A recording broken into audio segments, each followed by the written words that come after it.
ইতিমধ্যেই জাফরাবাদে যে হরগোবিন্দ দাস এবং তার ছেলে চন্দন দাস যে খুন হয়েছে সেই কানেকশনে 10 জনকে অ্যারেস্ট করেছে।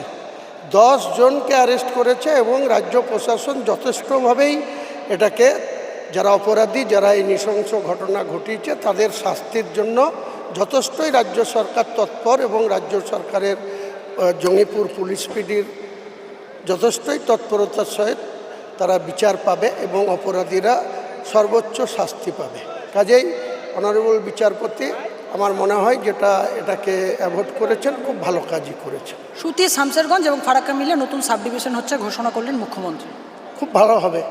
যত আমাদের মুর্শিদাবাদ জেলা অনেক বড় জেলা, সেই জেলাতে যত আরও যদি সাব ডিভিশনের সংখ্যাটা বাড়ে তাহলে প্রশাসনিক স্ট্রেংথটাও আরও বাড়বে।